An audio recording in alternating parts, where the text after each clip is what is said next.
Bonjour à toutes et à tous et bienvenue sur NTD L'Actu, votre point sur l'info de ce lundi 6 novembre. Avant de commencer, merci de cliquer pour vous abonner et de liker la vidéo. Le ministre de l'Intérieur Gérald Darmanin a déclaré vouloir trouver un compromis concernant un projet de loi sur l'immigration. Darmanin affirme qu'il n'y aura pas besoin d'utiliser l'article 49.3. Cependant, rien n'est encore certain. Son projet de loi affiche une fermeté face aux étrangers délinquants et une volonté d'intégration dans les secteurs en pénurie de main-d'œuvre. Et là, on ne parle plus de délinquance, mais bien de crimes, et de crimes à caractère antisémite avec cette jeune femme de confession juive poignardée chez elle à Lyon. La jeune femme est sortie de l'hôpital. Le parquet de Lyon a ouvert une enquête pour tentative de meurtre avec possible mobile antisémite. Cette agression a été condamnée par des responsables politiques et religieux locaux. La victime ne connaissait pas son agresseur qui lui a donné 2 coups de couteau sans dire un mot. Une croix gammée a été retrouvée sur la porte de son domicile. Et parlons maintenant d'un incident révélateur qui s'est produit lors de la manifestation de soutien aux Palestiniens à Paris. Ce samedi, un homme a tenté de transmettre un message d'unité en appelant à aimer la France. Mais une autre manifestante l'a immédiatement réprimandé, refusant qu'il exprime un sentiment positif vis-à-vis de notre pays. Bien que confronté à cette opposition, le jeune homme a tout de même pu diffuser son message. Et vendredi dernier, un avion de ligne Airbus A330 de la compagnie Corsair à l'aéroport de Paris-Orly a heurté une passerelle pour passagers. Aucun blessé n'est à déplorer. Et on parle un peu de la météo. Après le passage de la tempête Domingo, 8 départements restent en vigilance orange pour des risques de crues. Il s'agit des Deux-Sèvres, de la Vienne, la Charente-Maritime, la Dordogne, la Corrèze, la Gironde, ainsi que du Pas de Calais. Et je laisse maintenant la parole à Anthony qui va nous parler de questions importantes concernant le bloc européen. Anthony, c'est à vous. Merci Rémi. Bonjour à toutes et tous. Nous abordons aujourd'hui une question éminemment stratégique et complexe qui concerne l'Europe et l'Ukraine.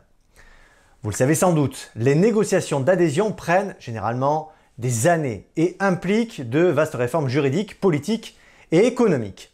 Et l'Ukraine poursuit actuellement cet objectif. Mais son parcours a été rendu exceptionnellement ardu par la guerre avec la Russie. Ce dossier, loin d'être anodin, reflète les défis et l'esprit de solidarité européen face à des circonstances politiques exceptionnelles. Car récemment, un élan considérable a été observé. La semaine dernière, la ministre allemande des Affaires étrangères, Annalena Baerbock, a exprimé sa conviction que l'Union européenne ferait avancer la demande d'adhésion de l'Ukraine le mois prochain.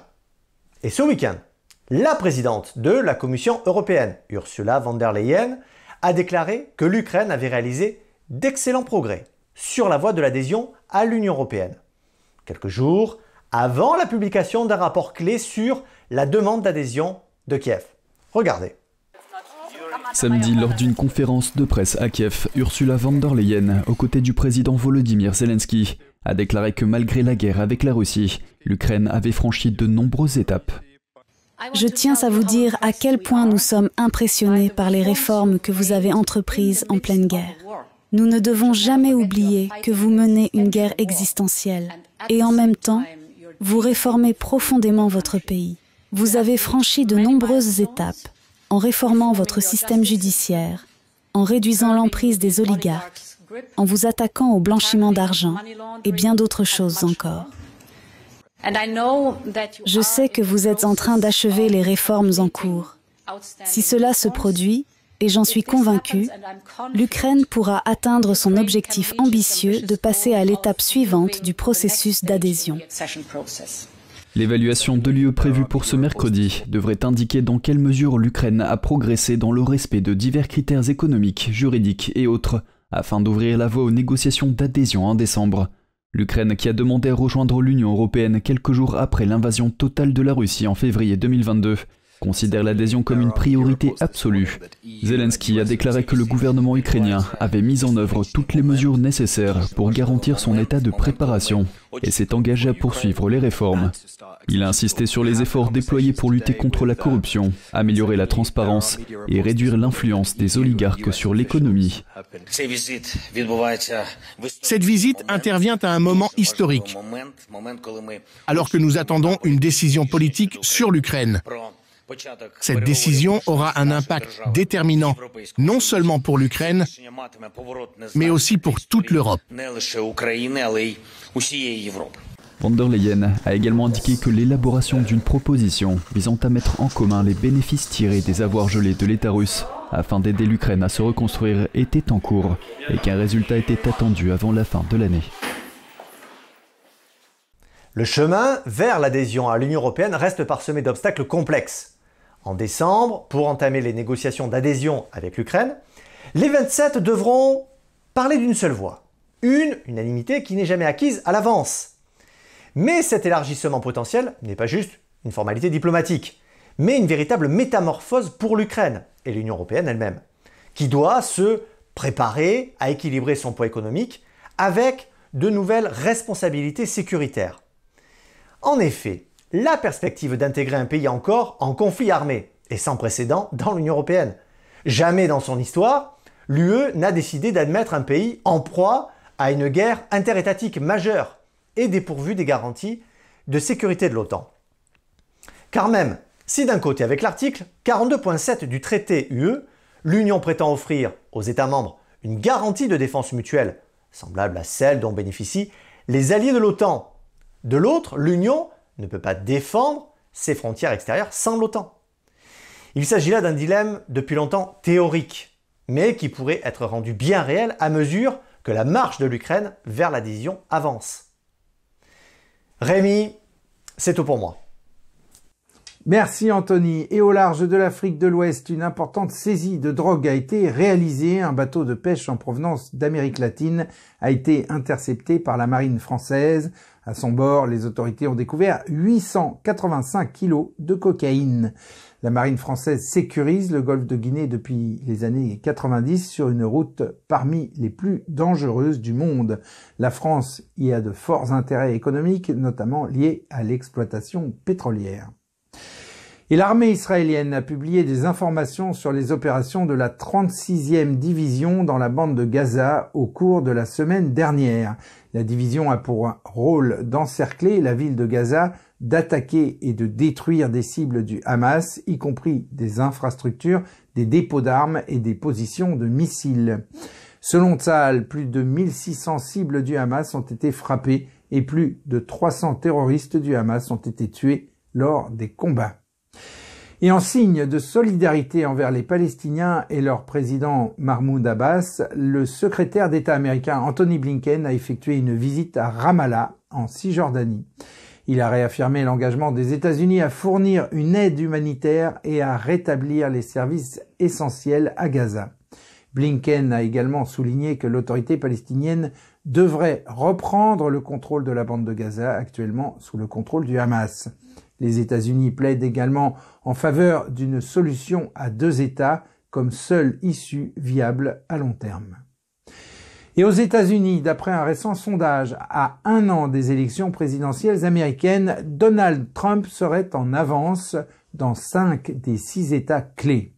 Il remporterait la Géorgie, l'Arizona, la Pennsylvanie, le Michigan et le Nevada. Ces États sont cruciaux pour la désignation du prochain président des États-Unis. Et on passe aux actualités sur la Chine. Vladia, c'est à vous, on vous écoute.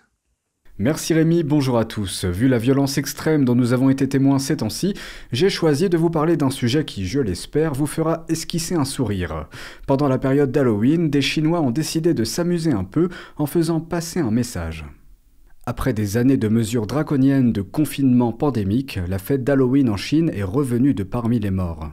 Des fêtards déguisés ont envahi les rues de Shanghai, marquant le plus grand rassemblement de la ville depuis près d'un an. Bien que toutes les restrictions liées au Covid-19 aient été levées, ceux qui les ont subies n'ont, semble-t-il, pas digéré leur amertume.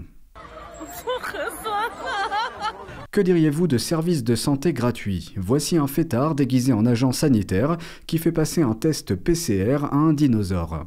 Et personne ne peut s'en tirer sans porter un masque, pas même les jumeaux du film Shining.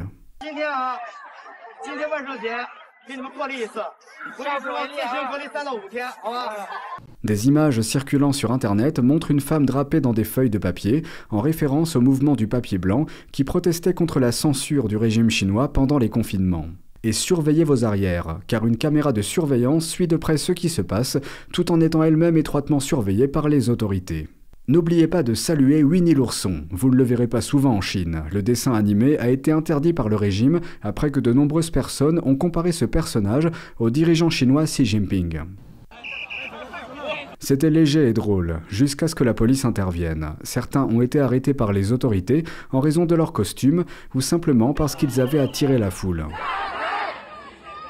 Le dernier grand rassemblement à Shanghai a eu lieu en novembre dernier, lorsque des milliers de personnes à travers le pays se sont insurgées contre la politique zéro Covid du régime. Les manifestations en Chine sont rares, car ceux qui s'élèvent contre le PCC subissent souvent des représailles de la part des autorités. Et si l'on met le totalitarisme de côté, au moins la ville a encore Batman. Et nous, on a la chance de vous avoir, vous, Rémi. Très belle journée à tous. Merci Vladia. Et on conclut cette édition avec le dernier film d'Hayao Miyazaki qui est sorti le 1er novembre en France et qui bat déjà les records avec 220 000 entrées. Le film raconte l'histoire de Maito, un jeune garçon de 11 ans. Après la disparition de sa mère dans un incendie, Maito doit quitter Tokyo pour partir vivre à la campagne dans le village où sa mère a grandi. Il s'installe avec son père dans un vieux manoir situé sur un immense domaine où il rencontre un héron cendré qui devient petit à petit son guide et l'aide au fil de ses découvertes et questionnements à comprendre le monde qui l'entoure et percer les mystères de la vie. Et c'est la fin de ce journal. Merci à toutes et à tous de l'avoir suivi. On se retrouve demain à 13 h pour une nouvelle édition de NTD L'Actu. Et en attendant, je vous souhaite une excellente après-midi et un très bon début de semaine. À demain.